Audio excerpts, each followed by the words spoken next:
بسم اللہ الرحمن الرحیم۔ السلام علیکم۔ میرے سگے چچا مجھے دبئی میں نوکری کے لیے لے گئے۔ چچا نے ایسی جگہ نوکری لگوائی کہ میری روح لرز گئی، کیونکہ وہاں تو دن رات میرے ساتھ۔ میں اس وقت رات کے اندھیرے میں پاگلوں کی طرح بھاگ رہی تھی۔ دبئی میں تو راتیں بھی جاگتی ہیں۔ مجھے قدرے سائٹ پر چھپی ہوئی جگہ ڈھونڈنے کے لیے بہت محنت کرنا پڑ رہی تھی۔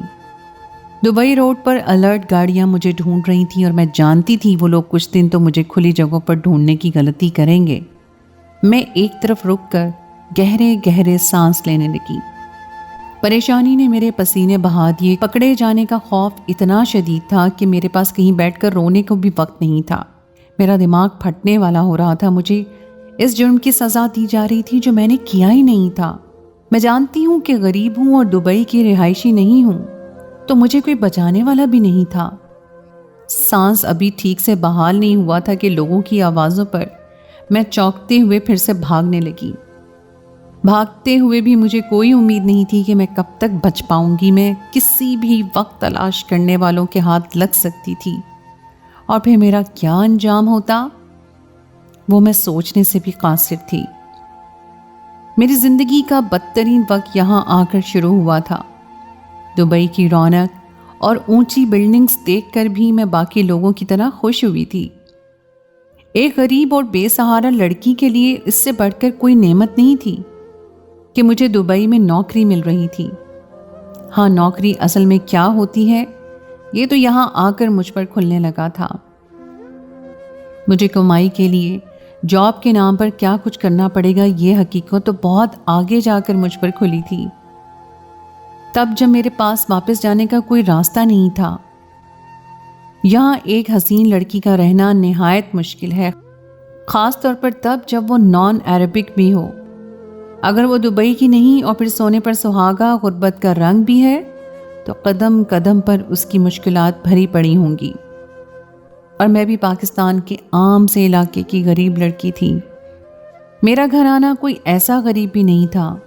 ہم 3 وقت کا اچھا کھا لیتے تھے، مگر میرے ماں باپ کا کار ایکسیڈنٹ میں انتقال ہو گیا۔ دونوں کا ایک ساتھ ہی دنیا سے چلے جانا میرے لیے دنیا کی مشکلوں کا دروازہ کھلنے کی وجہ بنا تھا۔ ان کی موت پر بھی میں چھوٹی بچی تھی، چیخ چیخ کر روتے ہوئے میں تب تو صرف ان کی جدائی کے غم میں تڑپ رہی تھی۔ مجھے اب یہ اندازہ نہیں تھا کہ زندگی میں آگے مجھے کیا کچھ جھیلنا تھا۔ جنازے کے ارد گرد کافی لوگ جمع تھے، مگر آخری رسومات کے بعد گھر ایسے خالی ہوا جیسے وہ سب وجود ہوا میں ہی تحلیل ہو گئے ہوں۔ شاید اکیلی لڑکی کی ذمہ داری اٹھانے کے خوف سے ہی سب رشتہ دار جنازے اٹھتے ہی غیر بن گئے۔ بچہ امیر ہو تو تب بھی اس کا سہارا بننا آسان ہوتا ہے۔ میرے پاس تو ماں باپ کے علاوہ کوئی دولت ہی نہیں تھی۔ وہ مر گئے تو کوئی جمع پونجی نہ تھی کہ گزارا ہوتا۔ اب تو کھانا پینا بھی بند ہو جاتا۔ زمین جائیداد تو تھی نہیں، سب لوگ چلے گئے۔ تو گھر میں ایک انسان جو بچا تھا وہ میرے چچا تھے۔ اس وقت تو میرے لیے وہ چچا کسی فرشتے سے کم نہیں تھے۔ میں ان کے بارے میں کچھ جانتی بھی نہیں تھی۔ ہاں، میں نے اکثر یہ دیکھا تھا کہ خاندان کے سب لوگ ان سے بچ بچ کر ہی رہتے تھے۔ دور کیا جاؤں، میرے اپنے والدین نہ کبھی چچا کے پاس گئے اور نہ ہی چچا کو گھر آنے دیا۔ میں زیادہ نہیں جانتی تھی، بس اتنا سنا تھا کہ وہ عجیب اور بد مزاج انسان تھے۔ اتنے خر دماغ تھے کہ ان کی بیوی بھی انہیں چھوڑ کر جا چکی تھی۔ ان کی کوئی اولاد نہیں تھی اور ان کے ساتھ رہنا مشکل ترین تھا۔ اس بات کا اندازہ تو مجھے بھی بعد میں ان کے ساتھ رہ کر ہو گیا تھا۔ چچا سے الگ رہتے ہوئے میرے والدین کو خبر ہی نہیں تھی کہ ان کے جانے پر میں اسی چچا کے سہارے پر آ جاؤں گی۔ وہ شروع میں تو مجھے تھوڑے سے عجیب لگے تھے، مگر بعد میں ان کی شخصیت کچھ زیادہ عجیب لگنے لگی تھی۔ ان دنوں تو انہوں نے کافی دیر مجھے جائزہ لیتی نظروں سے دیکھا۔ میں خاموشی سے ان کے سامنے بیٹھی تھی۔ وہ کچھ دیر میرا جائزہ لیتے رہے، جیسے کوئی منڈی میں جانور لیتے ہوئے نظروں میں تولتا جاتا ہے، اور پھر جیسے وہ مطمئن ہو گئے مجھے تھوڑا بہت سامان باندھنے کو کہا اور ساتھ لے گئے۔ میں ان کی ہدایت پر عمل کرتی ان کے ساتھ چل پڑی تھی۔ ان کا گھر اچھا خاصا بڑا تھا، مگر اس گھر میں ان کے علاوہ کوئی نہیں رہتا تھا۔ گھر میں کوئی کیوں نہیں تھا وہ وجہ تو مجھے بعد میں پتہ چلی تھی۔ پہلے روز انہوں نے گھر جاتے ہی مجھے ایک بات سختی سے کہی تھی کہ تمہارے ماں باپ مر چکے، اب لاڈ محبت کے دن ختم سمجھو، یہاں تم ویسے رہو گی جیسے میں چاہتا ہوں، اور میری بات ماننے کی تم پابند ہو، ورنہ اپنا ٹھکانہ کہیں اور کر لینا۔ لہجے کی سختی نے ہی مجھے حقیقت کی دنیا میں پٹخ دیا تھا۔ نظر تو مجھے بھی آ رہا تھا، اب کچھ پہلے جیسا نہیں تھا۔ میں نے فرما برداری سے سر ہلایا اور پھر میری زندگی کا عجیب اور مشکل ترین دور شروع ہو گیا۔ چچا کی طبیعت اور مزاج مجھ پر آہستہ آہستہ وقت کے ساتھ کھلنے لگا تھا۔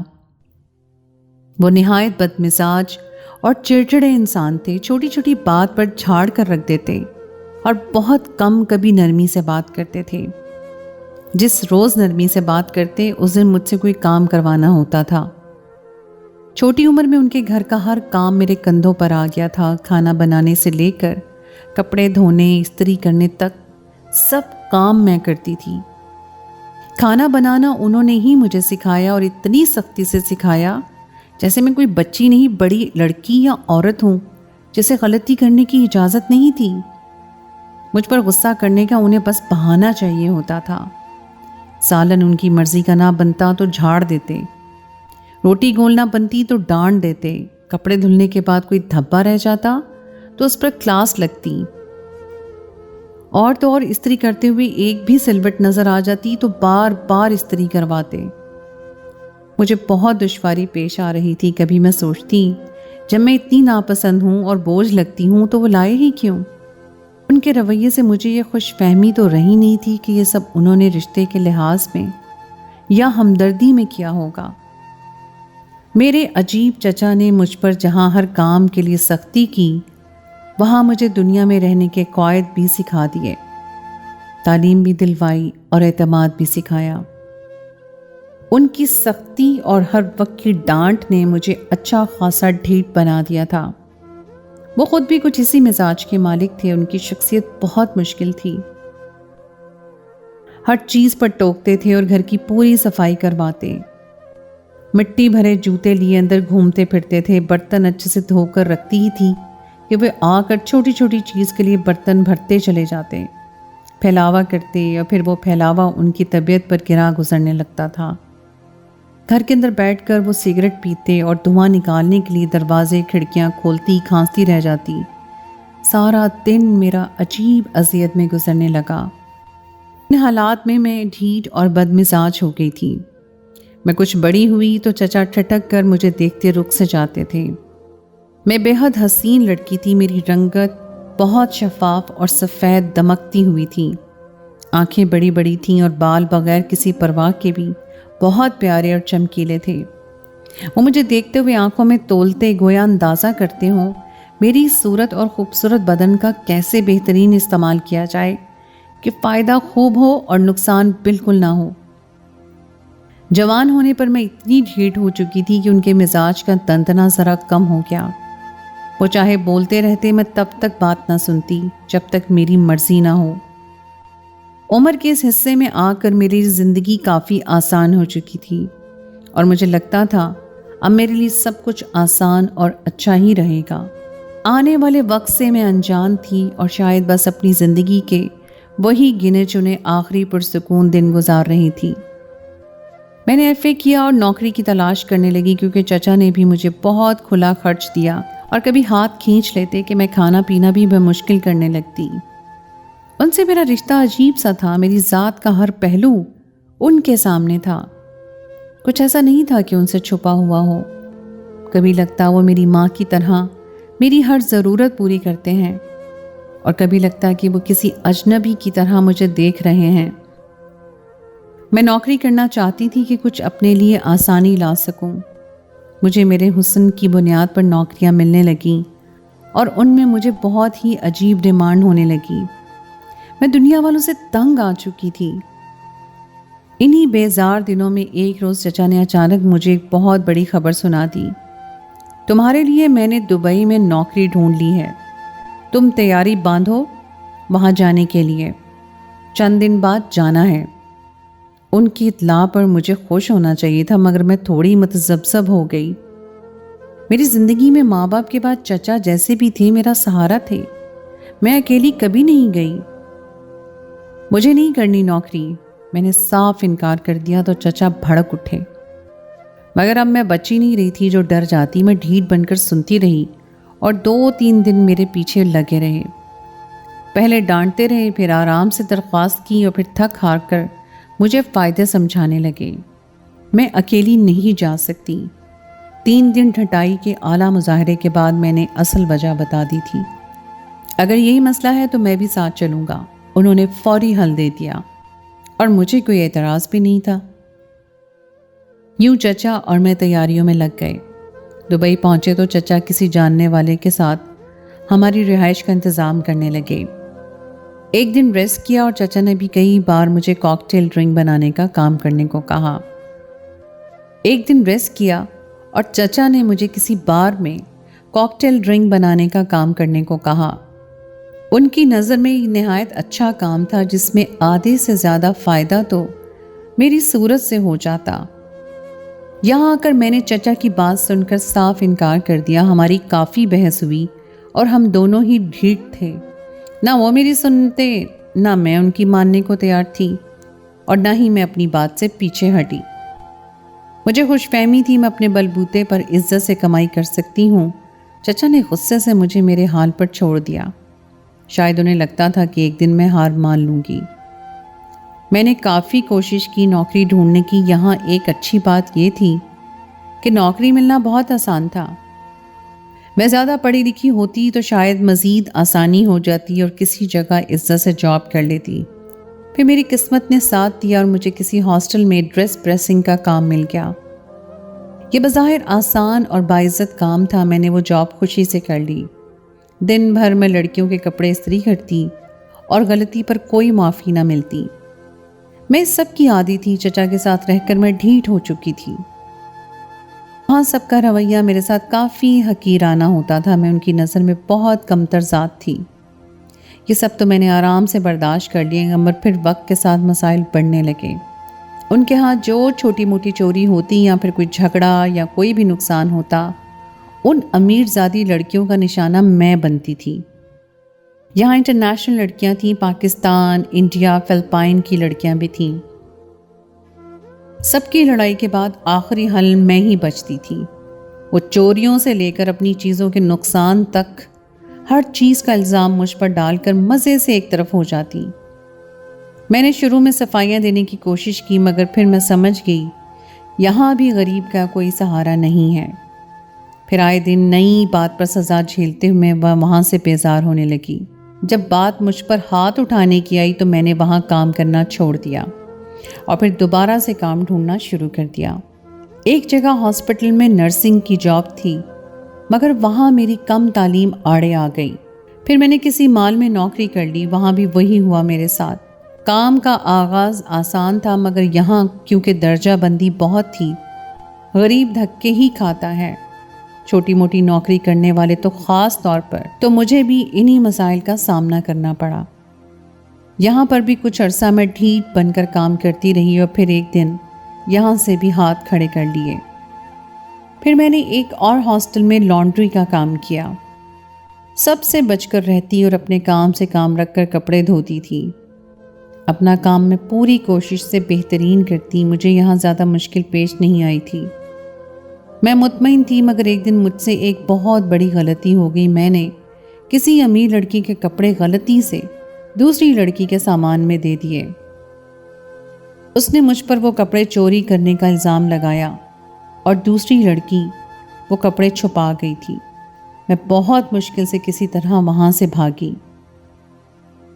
وہاں سے بچتے بچاتے میں چچا کے پاس پہنچی۔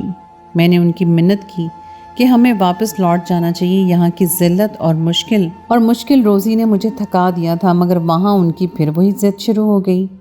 وہ مجھے دوبارہ اسی کام کے لیے آمادہ کرنے لگے۔ مجھے جتانے لگے کہ میں ان کے بغیر کچھ نہیں کر سکتی اور مجھے ان کی بات مان لینی چاہیے۔ میں ان کی بات پر غصہ کرنے لگی۔ مجھے پاکستان واپس جانا تھا اور میرے پاس اتنا پیسہ تھا ہی نہیں، نہ ہی پاسپورٹ چچا کے پاس تھا، مگر وہ مجھے دینے کو تیار نہیں ہوئے۔ تو میں ایک بار پھر سے ان سے جھگڑ کر وہاں سے نکل گئی۔ اس بار میں نے عزت کی روٹی کمانے کی کوئی کوشش نہیں کی تھی۔ میں نے سمجھ لیا میں دلدل میں پھنس چکی ہوں، مگر مجھے اندازہ نہیں تھا اصل دلدل کیا ہوتی ہے۔ میں اس گمان میں تھی کہ ہر مشکل دیکھ چکی ہوں، آگے جو مشکلات منہ کھولے میرے لیے موجود تھیں ان کا میں کبھی سوچ بھی نہیں سکتی تھی۔ مجھے کار واشنگ کا کام ملا۔ امیر گھرانوں کے رئیس لڑکے ریسنگ والی گاڑیوں کو واش کرنے کے لیے خوبصورت لڑکیاں رکھتے تھے۔ میرے پاس حسن تو بے انتہا تھا۔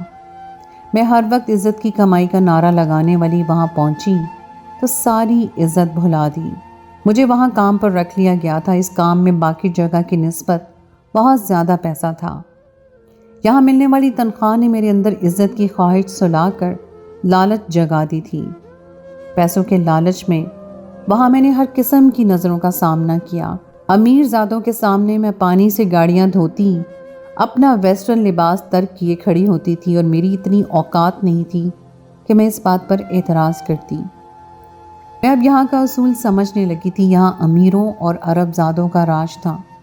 انہیں قانون تک توڑنے پر چھوٹ مل جاتی تھی، اور مجھ جیسی نان عرب غریب لڑکی کی ایک چھوٹی سی غلطی کی سزا بھی اتنی تھی کہ میں عمر بھر جیل میں گزر بیٹھتی۔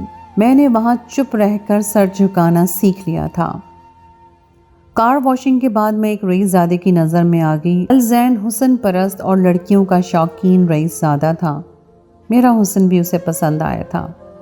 وہ مجھے اپنے ساتھ لے گیا۔ اس نے میرا ہر طرح سے فائدہ اٹھایا تھا، اور پھر الزین نے ان مہربانیوں کے بعد مجھے کار ریسنگ میں اپنے ہی ساتھ رکھ لیا تھا۔ کار ریسنگ یہاں غیر قانونی کام تھا، مگر ظاہر ہے یہاں کے امیر زادے یہ کام بڑے شوق سے بنا ڈرے کرتے تھے۔ ان کے لیے تو مشکل نہیں تھی، لیکن ہم جیسوں کے لیے پکڑے جانے پر کوئی گنجائش نہیں ہوتی تھی۔ مجھے اس کام میں نہیں گھسنا تھا، مگر میں انکار کرنے کی پوزیشن میں نہیں تھی۔ میں انکار کرتی تھی تو وہ جو نوازشوں پر مائل تھا کسی کمتر چیز کی طرح مجھے دور پھینک دیتا اور پلٹ کر دیکھتا بھی نہ۔ مجھے وہاں کار ریسنگ کے وقت گاڑیوں کی گیم سٹارٹ کرنے کا اشارہ دینے کے لیے جھنڈا لے کر کھڑا ہونے کا کام مل گیا۔ مجھے اس کام میں اپنا حسن ہر ممکن طریقے سے ظاہر کر کے سب کی توجہ حاصل کرنی تھی، اور یہی میری جاب کا حصہ تھا۔ اتنا سب ہونے کے بعد تو میرے اندر عزت نفس اور غیرت کا کیڑا دم توڑ چکا تھا۔ میں سب کرتی چلی گئی، بس ایک چیز سے بچنے کی کوشش کرتی کہ کہیں غیر قانونی کام میں نہ پھنسوں۔ کام تو یہ بھی غیر قانونی تھا، مگر فی الحال اس میں مجھے الزین کی پشت پناہی حاصل تھی۔ میری سوچ کے مطابق لڑکی غریب ہو تو پھر کچھ کم صورت ہو، تب اس کا گزارا یہاں اچھا نہیں ہو سکتا۔ میں غریب تھی، حسین تھی، تو استعمال ہوتی جا رہی تھی۔ میں نے دیکھا تھا میرے ساتھ ارد گرد بہت غریب اور نان عرب لوگ اسی چیز کا نشانہ بنتے تھے۔ قانون کوئی اور توڑتا تھا اور سزا ان کو بھگتنی پڑتی تھی۔ غلطی کسی اور کی ہوتی تھی اور نام ان کا لگ جاتا تھا۔ قانون بھی ان کے اپنے تھے اور قانون دان بھی امیر زادوں کے۔ دبئی میں سارا کھیل پیسے کا تھا۔ میں کار ریسنگ کے اس کام سے اب مطمئن تھی۔ امیر زادوں کے ساتھ رہنے کا یہ فائدہ ہوا کہ میرے پاس بہت پیسہ جمع ہونے لگا۔ چھوٹے موٹے لوگوں سے اب مجھے ڈرنے کی ضرورت نہیں رہی تھی۔ میں بے وقوف تھی جو یہ نہیں سمجھ پائی کہ جتنا ان کے ساتھ رہنا آسان تھا اس سے کہیں زیادہ مشکل بھی پیدا کر سکتا تھا۔ وہ امیر زادہ مجھے کوئی اہمیت نہیں دیتا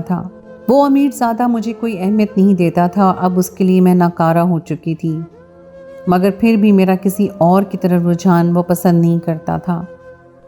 وہ چاہتا تھا میں اپنی رہتی جوانی تک اس کے علاوہ کسی پر اپنا آپ نہ لٹاؤں، بھلے وہ میرے علاوہ سینکڑوں لڑکیاں لے کر گھومتا پھرے۔ میں اسے جواب دیتی، مگر میں اس سے سوال نہیں کر سکتی تھی۔ میں آنے والے وقت سے بے خبر مزے سے پیسہ جمع کرنے میں لگی ہوئی تھی، اور اس کے لیے میں نے ہر وہ کام کیا جو پہلے میں سوچ بھی نہیں سکتی تھی۔ وہ سب کرنا آسان نہیں تھا، مگر اب میں جان گئی تھی کہ واپسی کا کوئی راستہ نہیں۔ چھوٹی نوکریوں میں ضلالت بھی تھی، اور اب جو مجھے زیادہ پیسے کی لت لگ چکی تھی، ویسے بھی میں وہ کام نہیں کر سکتی تھی۔ اس سب کے دوران چچا نے مجھ سے دوبارہ رابطہ کیا تھا۔ مجھے جو لگا تھا کہ وہ اس حال میں اور اتنا پیسہ دیکھ کر خوش ہوں گے، مجھے ان کے رویے نے حیران کر دیا۔ وہ ناخوش تھے اور ڈرے ہوئے بھی تھے۔ انہوں نے مجھے سمجھانا بھی چاہا اور کاش میں ان کی بات سمجھ لیتی، مگر ضد اور ڈھٹائی کی وجہ سے اس بار بھی میں نے ان کی ایک نہ سنی۔ وہ اب مجھے واپس چلنے کا کہہ رہے تھے جب میں سب لٹا چکی تھی۔ مجھے ان پر غصہ آیا تھا۔ میں نے ان سے کہا کہ وہ مجھے اس اونچائی پر دیکھ کر جلنے لگے ہیں۔ انہوں نے مجھے اس بار پھر میرے حال پر چھوڑ دیا اور میں بلندی پر تیزی سے جاتی اندازہ نہیں کر پائی کہ جب گروں گی تو چوٹ بھی شدید لگے گی۔ کار ریسنگ کے کام میں مجھے کافی وقت گزر گیا تھا، میں مزے میں تھی اور پھر اچانک مجھ پر قیامت ٹوٹ پڑی۔ اپنی لالچ کی دنیا میں کچھ زیادہ مگن ہونے پر میں لاپرواہ ہو گئی۔ جو احتیاط پہلے کر رہی تھی وہ اب نہیں کر رہی تھی۔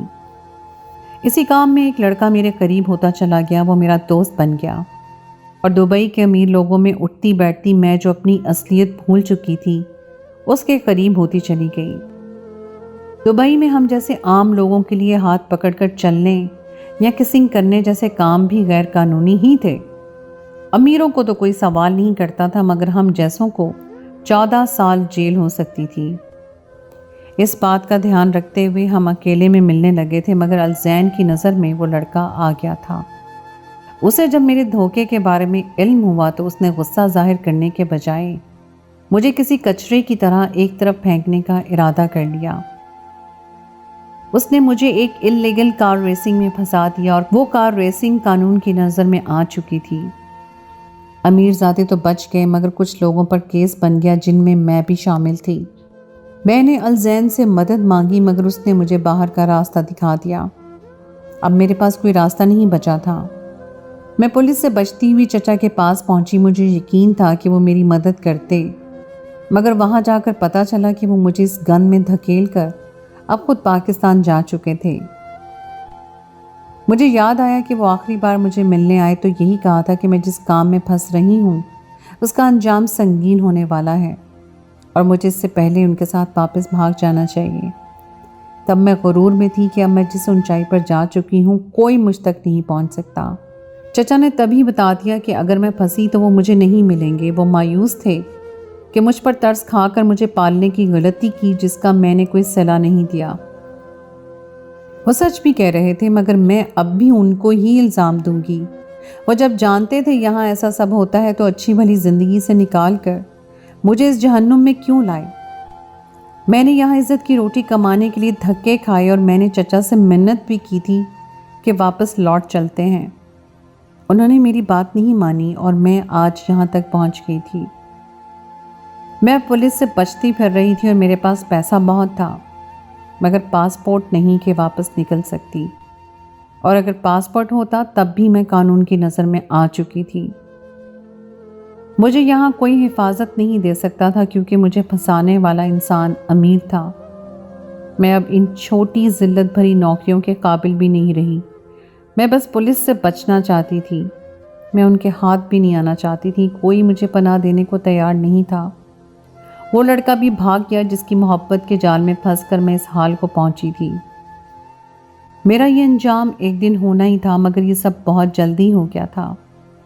اب راتوں کے اندھیرے میں ویران جگہ ڈھونڈتی میں چھپتی پھر رہی ہوں اور مجھے پتا ہے کہ کسی بھی وقت میں پولیس کے ہتھے چڑھ جاؤں گی۔